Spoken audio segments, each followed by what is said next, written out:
Assalamualaikum warahmatullahi wabarakatuh. Alhamdulillah hari ini kita bisa hadir kembali teman di program rutin kita Obsesi Obrolan Sehat Sahur Dini Hari eksklusif bersama dengan RSU Muhammadiyah Ponorogo, melayani dengan sepenuh hati, dengan mudah, nyaman, dan islami.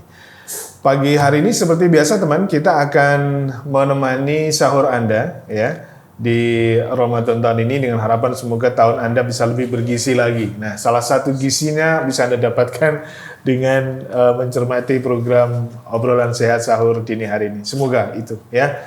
Dan pagi hari ini sudah hadir menemani sahur saya bersama dengan Dr. M. Mustami Sunayan. Dia adalah dokter umum dari RSU Muhammadiyah Ponorogo. Assalamualaikum warahmatullahi wabarakatuh, dokter. Waalaikumsalam. Saya panggilnya di dokter Naya. Naya ya. Iya, yang belakang. Oke. Tahun kemarin katanya kita berinteraksi juga ya. Iya, iya. Oke. Ramadan juga. Ramadan juga. Oke, oke. Oke, dokter Naya. Hari ini kita akan coba bicara tentang kanker dan puasa. Iya. Ya, jadi, wah kayaknya berat banget nih. Enggak ya dok ya? Berat nggak dok? Enggak lah. Terserah lah ya. gimana. Iya, iya. Enggak, jadi kita buat agak sedikit ringan. Oke, ya. iya, siap.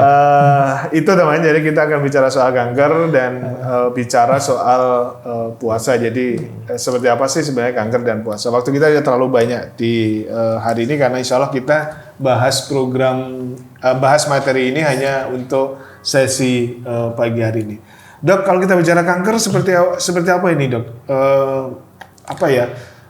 Prevalensi kanker di Indonesia barangkali secara lebih umum, ada di dunia dulu, di Indonesia secara spesifik, secara spesifik di Ponorogo atau di RSUM? Wah, ini pertanyaan di awal udah langsung berat aja nih Pak Ari. Dibuat ringan dok. Dibuat ringan. Dibuat ringan saja. Jadi supaya prevalensi. supaya sahur kita bisa lebih nyaman lagi.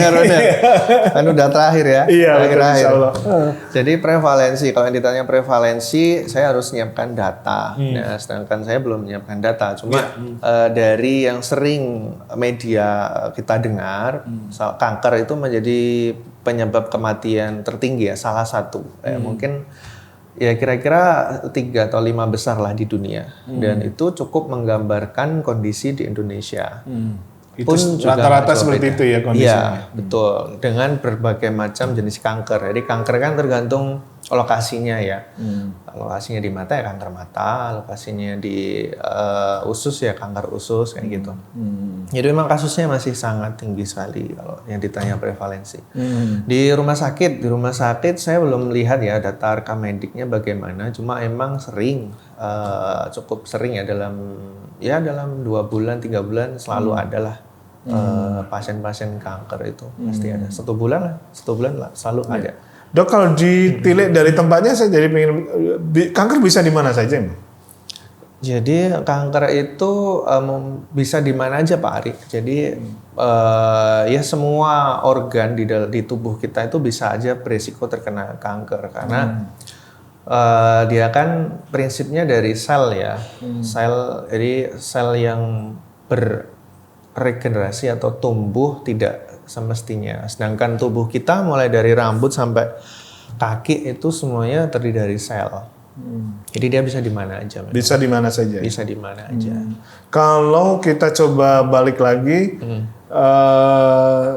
pertanyaannya kenapa ya bisa menjadi 5 besar tadi maksud saya? Apakah bisa jadi dari perilaku atau dari apa sih sebenarnya kanker itu?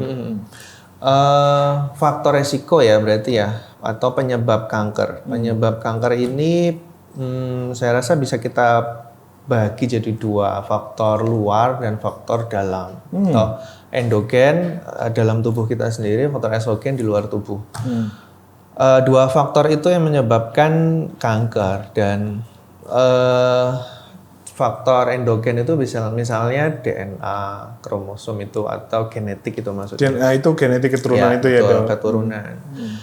Kemudian faktor pola hidup itu dari kita sendiri. Pola hidup, pola makan. Terus yang faktor eksogen, faktor di luar itu paparan gangguan atau paparan zat-zat di sekeliling kita, misalnya sinar UV matahari. Bisa jadi. Bisa itu ya. jadi zat-zat kimia yang sering bersentuhan dengan kita, kemudian gelombang elektromagnetik. Itu semua faktor-faktor yang bisa menyebabkan terjadinya kanker. Lebih gede mana nih endogen dan ekstrogen, Dok? Saya belum Belum pernah banyak baca ya. sih ya memang. Cuma keduanya ini saling berkaitan. Artinya dua hal ini nggak bisa lepas dari kita. Misal contoh faktor endogen yang saya sebutkan tadi pola makan. Kemudian faktor eksogen misalnya sinar matahari, paparan. Pola makan dan sinar matahari. Ini kan dua hal yang sangat erat dengan kita. Artinya gimana kita bisa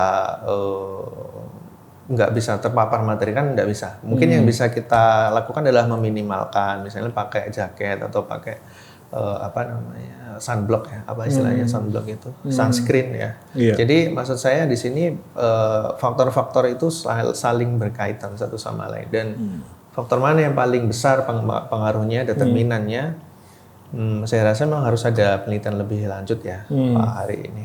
Iya. Saya belum bisa. Boleh sedikit cerita saya, saya punya teman, punya teman, kebetulan beliau kena kanker payudara sudah divonis. Nah, saat itu dokter langsung mengatakan coba di tracking deh, ini kira-kira dari mana kan begitu. Betul, ya. betul. Nah, saat itu ibunya masih sebenarnya. Iya. Dari ibunya tidak ada katanya, tapi sekian tahun kemudian ibunya kena juga ternyata. Ya. Jadi bisa jadi dan sama ini, jadi kankernya juga sama, kanker payudara. Kanker payudara juga. Jadi bisa jadi seperti itu ya dok. Iya, itu sebetulnya kayak bibit gitu ya. Kalau kita ngomongin keturunan itu bibit. Jadi tinggal, ini kita udah punya bakat nih bibit kalau kita ngomongin gen ya.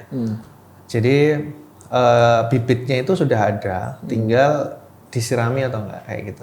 Nah, ketika dia disirami dia akan tumbuh. Tapi ketika enggak disirami dia enggak akan tumbuh. Kira-kira analoginya yang bisa kita pahami kayak gitu sih Pak Ari. Dalam konteks kanker, dia sudah punya bibit gen, terus disirami dengan cara pola makan yang kurang teratur, nggak sehat dan seterusnya.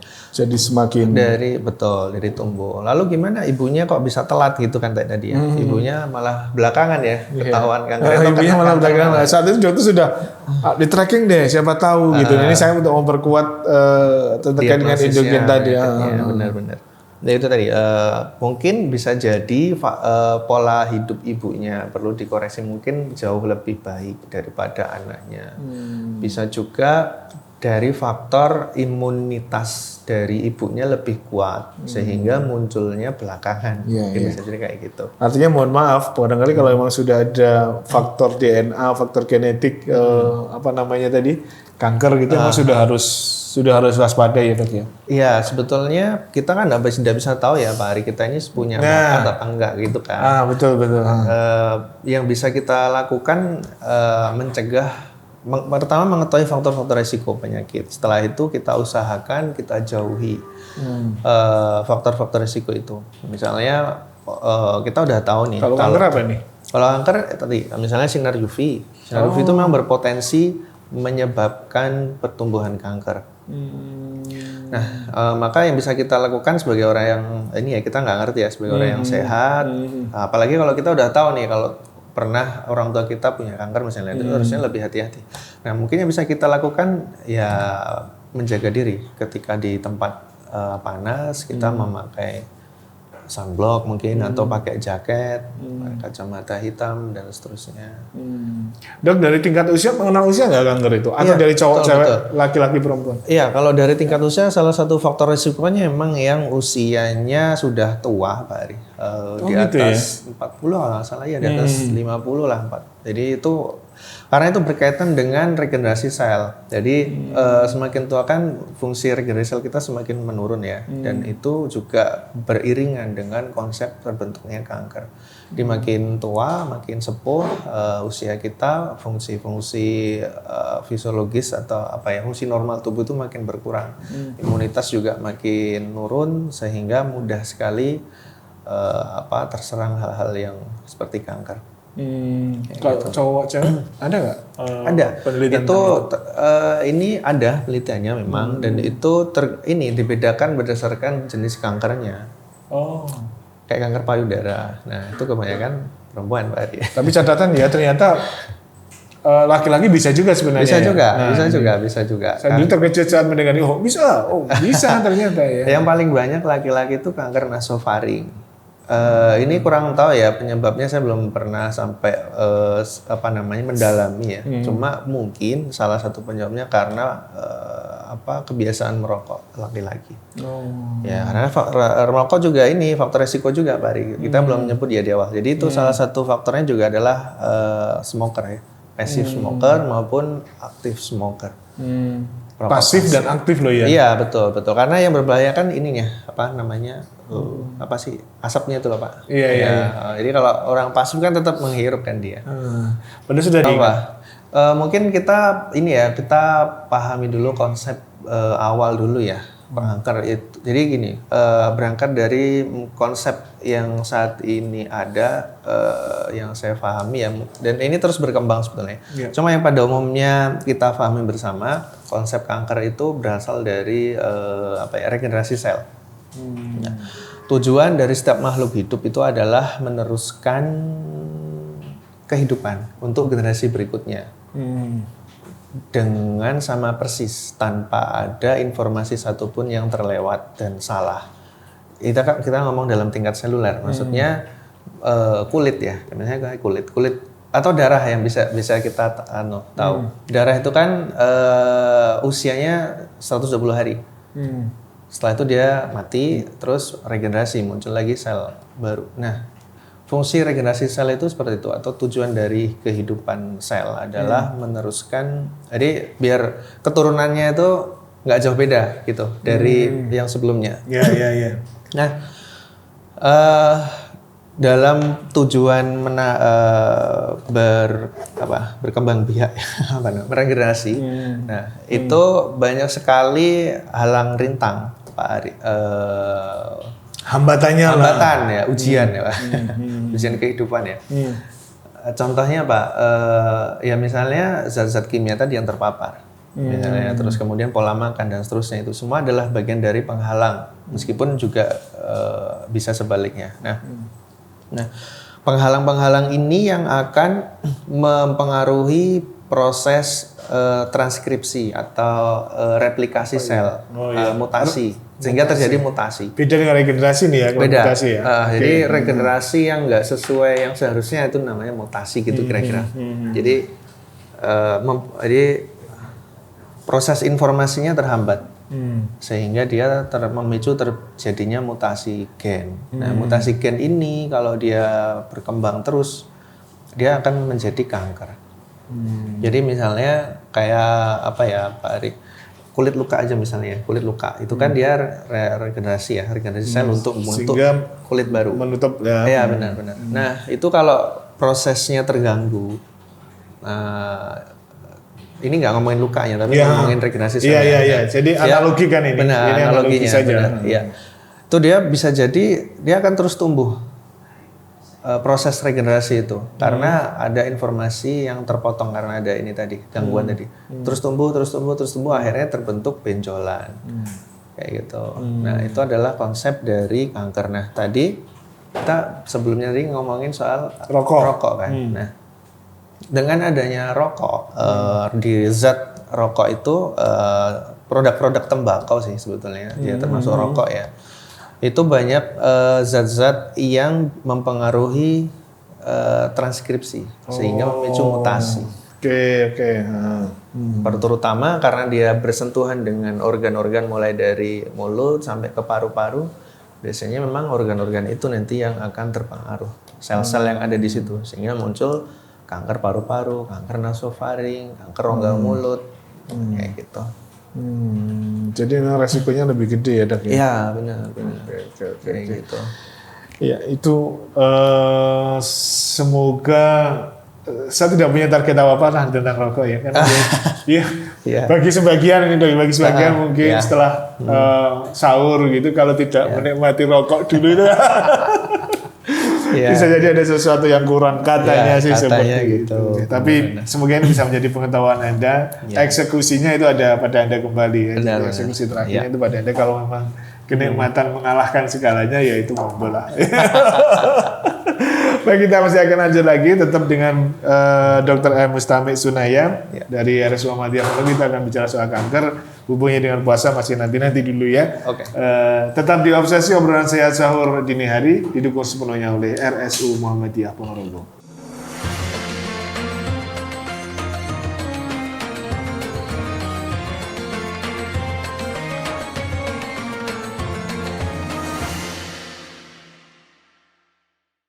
Baik, kita balik lagi di Obsesi Obrolan Sehat Sahur Dini Hari dan pagi ini masih bersama dengan Dr. M. Mustamik Sunaya dari RSU Muhammadiyah Ponorogo. Kita balik lagi, Dok. Oke. Sangkir teh hangat Iya, apa namanya?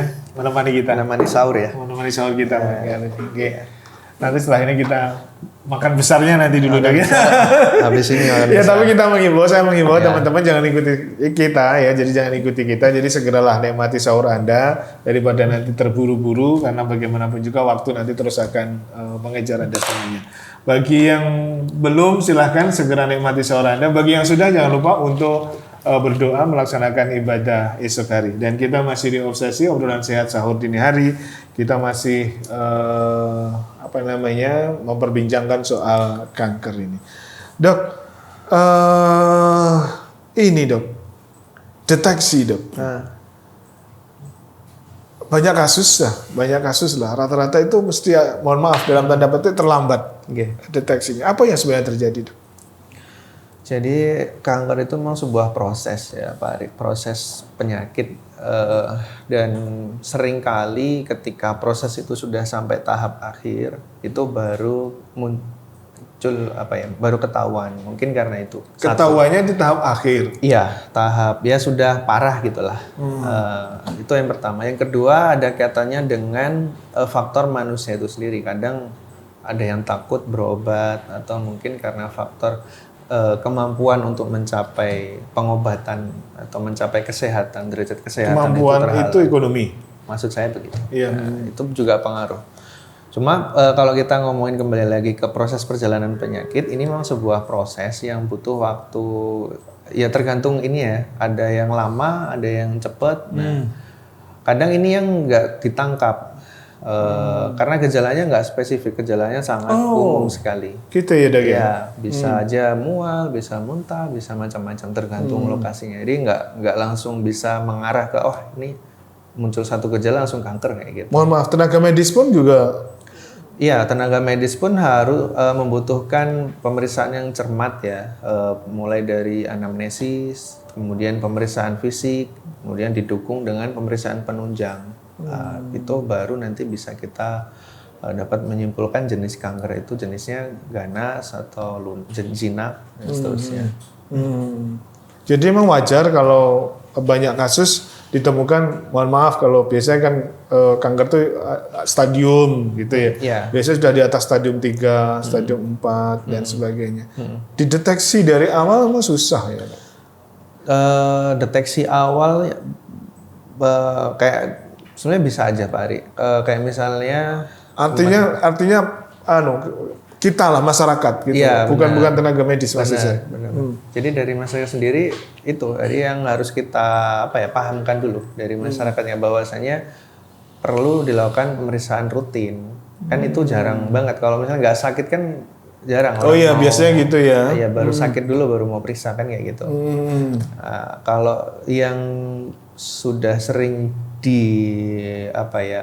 infokan oleh Kementerian Kesehatan misalnya sedari itu pemeriksaan payudara sendiri itu. Ya, sadari. Sadari, benar-benar sadari. Nah, itu bisa. Itu pun masih banyak yang kecolongan loh dok. Gitu ya, iya benar. Masih banyak yang kecolongan. Enggak, soalnya saya jadi tadi punya teman-teman yang terkena seperti itu. Ya, gitu. ya. Dan itu kan cuma buat payudara aja, belum yang kanker yang lain. Padahal ini yang, mohon maaf, ini yang mungkin secara bisa dilakukan lah, dilakukan, bisa dideteksi yang murah. tapi ternyata masih banyak juga yang kecolongan. Ya, artinya memang agak susah lah dideteksi Iya. gambarannya seperti itu. Betul. Bisa sebenarnya dengan alat-alat ya. Kalau misalnya dalam kondisi sehat kayak gini, memang kita dianjurkan untuk rutin melakukan pemeriksaan sebetulnya. Jadi kayak medical check up gitu. Cuma kan kesadaran itu kan jarang ya, Pak Ari. Yang bisa dilakukan tuh misalnya MRI, CT scan, kayak gitu-gitu. Iya. Nah itu kan kalau Balik nggak lagi sakit, karena kemampuan tadi. iya benar. Jadi biasanya kalau yang dianjurkan tuh kalau nggak saya salah ingat ya, kayak mamografi. Mamografi tuh setahun sekali itu anjurannya. Terus kemudian pap smear itu juga bisa. Pap smear kalau nggak salah berapa ya? 2 tahun sekali Untuk apa ya? kanker Cervix. cervix ya. Mungkin yang ibu-ibu mungkin lebih tahu ya. Iya. Kan sering ikut penyuluhannya. Saya malah lupa berapa tahun sekali. Ya. Hmm. Jadi hal-hal seperti itu, pemeriksaan-pemeriksaan itu menuntut keaktifan dari masyarakat sendiri sebetulnya. Tapi benar ya dok, deteksi lebih dini itu sebenarnya lebih bagus dalam penanganan. Iya betul, karena itu nanti pengaruhnya ke ini Pak, penanganan. Jadi kalau tahu lebih awal, stadiumnya kan jadi lebih rendah ya. Kan stadium kanker itu ada 4 ya, 1, 2, 3, 4 umumnya. Nah ketika masih di stadium 1 maka peluang sembuhnya akan semakin besar. Peluangnya lebih gede ya. Betul. Dan pengobatannya pun juga akan lebih mudah. Tapi mohon maaf, meski tadi sudah disebutkan di awal termasuk 5 besar, tapi sebenarnya secara medis kanker bisa disembuhkan dok? Semua penyakit ada obatnya dan insya Allah bisa disembuhkan. Oh gitu ya? Iya, tinggal apa ya? Mungkin tergantung derajatnya ya Pak Ari. Kalau memang yang sudah derajat akhir, derajat 4, itu angka harapan hidupnya juga semakin kecil dan itu kadang juga sudah dibilang ya pasrah aja lah gitu. Jadi kita nggak bisa bilang nggak bisa disembuhkan juga karena kan juga pasien kan juga punya hak hidup ya. Iya. Maksudnya sudah masih ada waktu bagi dia untuk terus mencari pengobatan. Tapi kalau memang secara data angka harapan hidup itu memang bisa kita baca. Angka harapan hidupnya berapa persen kayak gitu ada. Bisa kita prediksi. Kalau metode pengobatan dok, apa yang karena yang mohon maaf ini yang sering saya dengar kalau itu mesti namanya apa namanya, yang beberapa kali itu istilahnya kemo. Nah itu iya. kemo. Seperti apa sebenarnya? Apakah memang itu satu-satunya pengobatan? Ada beberapa alternatif sebetulnya. Maksudnya ada beberapa cara. Yang pertama operasi. Biasanya operasi itu untuk tahap-tahap awal, stage awal. Jadi dia diangkat tumornya. Terus yang kedua biasanya bisa kemoterapi. Kemoterapi itu dengan pemberian obat. Bisa lewat infus, lewat suntik atau pil. Dan itu tujuannya untuk membunuh sel kankernya. Bisa juga itu berurutan ya biasanya mulai dari operasi, kemudian kalau stage-nya agak naik dengan kemo, biasanya juga kalau kemo itu biasanya gabungannya dikombinasi dengan radioterapi. Di radioterapi itu di sinar, harapannya dengan sinar itu dia bisa memutus rantai DNA tumor itu. Kemudian yang paling baru mungkin ini apa yang paling baru? Imunoterapi itu dengan pemberian imun ya, istilahnya imun tambahan gitu ya. Jadi untuk harapannya untuk meningkatkan daya tahan tubuh dan dia bisa melawan sel kanker dari dalam. Dan juga targeted terapi. Targeted terapi ini belum ada sih ya kayaknya, saya belum pernah tahu juga itu di sini. Itu tanpa kemo dok, yang terakhir tadi maksud saya? Enggak, tanpa kemo. Ya. Oke. Di RSUM sendiri seperti apa ini? Kaitannya dengan kanker lah. Jadi penanganannya. Iya, penanganannya seperti apa yang sudah dimiliki oleh RSU Muhammadiyah Ponorogo? Di RSU Muhammadiyah Ponorogo yang bisa kita lakukan itu di tahap awal dengan cara operasi. Untuk tumor-tumor yang tahap awal itu bisa ya, tapi tergantung operasinya tumornya dan juga kondisi pasiennya. Itu nanti akan sangat tergantung itu tadi. Jadi harus dinilai dulu apakah masih bisa di sini ataukah harus, kalau memang beresiko tinggi biasanya dirujuk. Yang kedua biasanya. Tapi bisa kan prinsipnya bisa dalam kondisi dalam kondisi normal lah, itu artinya sudah bisa melakukan penanganan operasi kaitannya dengan kanker tadi. Oke. Kemudian paliatif terapi ya biasanya ya untuk menunjang kehidupan dasar dari pasien yang bisa kita lakukan mungkin dua hal itu. Paliatif terapi ya misalnya perbaikan kondisi umum. Jadi di samping dan misalnya pasien-pasien yang mengikuti kemoterapi atau terapi-terapi di rumah sakit rujukan itu kan biasanya punya banyak keluhan ya Pak Ari sebagai side effect dari terapinya. Dari pelaksanaan kemo tadi ya. Iya betul-betul yang saya lihat. Itu bisa kita tangani di sini bisa. Ya paliatif terapi kayak gitu. Memperbaiki kondisi umumnya aja. Biar ya meningkatkan kualitas hidupnya itu tadi. Dok, kalau kemo dok, nah ini yang saya pengen, kayaknya di Ponorogo belum ada ya? Belum ada kayaknya. Itu karena apa sih dok? Mohon maaf, ini di luar kira-kira apakah karena SDA-nya atau karena SDM-nya atau karena apa sih sebenarnya? Kayaknya belum ada ya. Harus di Solo, harus di Surabaya dan sebagainya. Jadi itu membutuhkan fasilitas yang lebih lengkap memang Pak Ari ya. Mulai dari ketersediaan obatnya, kemudian jadi selain misalnya kemo itu kan juga harus ada tindak lanjut kalau ada apa-apa. Itu apa ya namanya? Jadi kalau misalnya dikasih obat terus ternyata ada sesuatu begitu jadi ya, kesiapan, terjadi sesuatu. Betul. Kesiapan dari sarana prasarana itu. Jadi kalau di rumah sakit rujukan tipe A khususnya dia kayaknya pasti bisa. Karena alatnya kan lebih lengkap juga. Insya Allah di Ponorogo belum ada ya dok? Saya rasa kok belum ada ya. Belum ada tahu ya. Belum pernah dengar juga sih Pak Ari. Oke. Iya. Kalau ini coba kita tarik dengan puasa ini, kira-kira bagaimana penderita kanker saat melaksanakan ibadah puasa seperti ini. Nah, jadi kira-kira advice-nya seperti apa ini dok? Apakah bisa melaksanakan puasa atau memang harus stop dulu atau seperti apa? Jadi yang pertama hubungannya dulu ya, hubungannya kanker dengan puasa. Ini banyak sebetulnya